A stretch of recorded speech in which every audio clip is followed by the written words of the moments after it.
Habang pinapanood ng gurong si Shari ang kanyang mga estudyante, ay may isang hindi nakikinig at ito ay si Ophelia, kilala bilang Jasmine. Si Ophelia ay isang batang walang pakialam sa mga nangyayari sa kanyang paligid, kaya wala siyang interes sa tinuturo ng kanilang guro. Ano nga ba ang laman ng isang go bag? Emergency food and prints, canned goods, bottled water, first aid, hygiene kit, flashlight, candle, posporo, cell phone, charger, power bank, mask, whistle at radyo.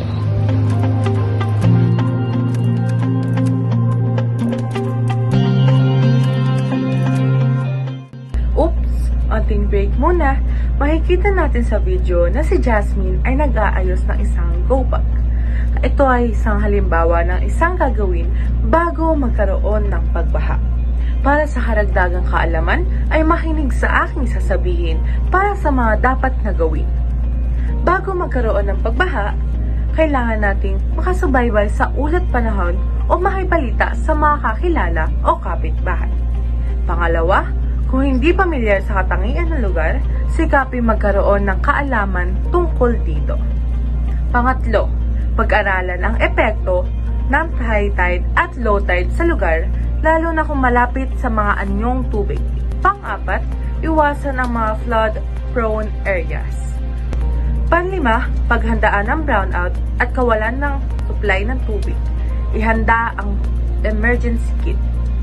Pang-anim, protektahan at ilagay sa tamang lugar ang mga mahalagang kagamitan upang hindi abutin ng tubig baha. Pang-pito, alamin ang mga ligtas na lugar o evacuation center kung saan pwedeng lumikas sa oras na malagay sa alanganin. Pang-walo, mas mabuting lisanin ang mapapanganib na lugar kahit hindi pa ito binabaha. At yun lamang po sa mga kailangang gawin bago ang pagbaha.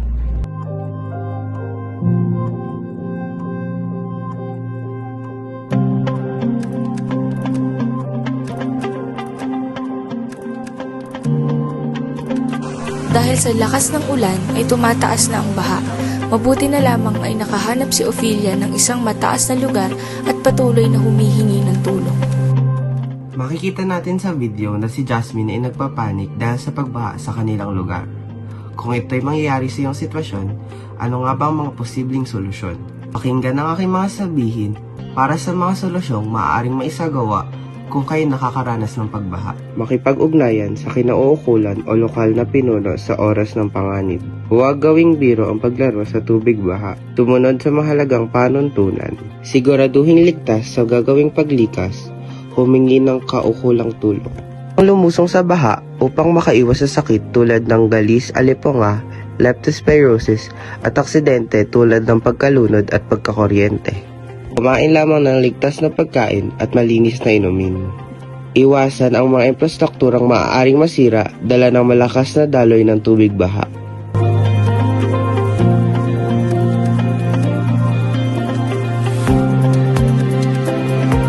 Ngayon, ang kalagayan ni Ophelia ay ligtas na dahil siya ay nasa evacuation center. Ngunit, ano pa nga ba ang mga dapat na gawin pagkatapos ng pagbaha?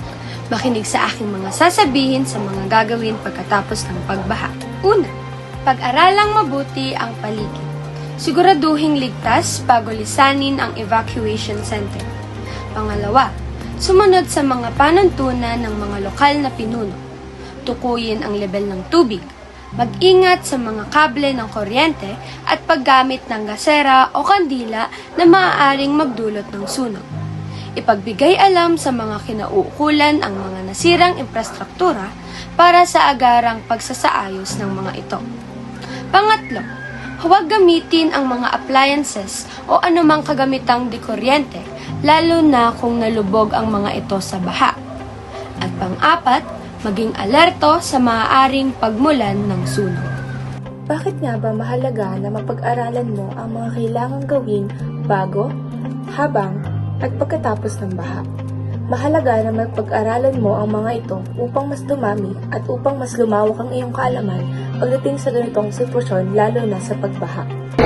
So what I have learned from this activity is that we should always be aware before, during, and after a casual event like earthquake, storm, or volcanic eruption.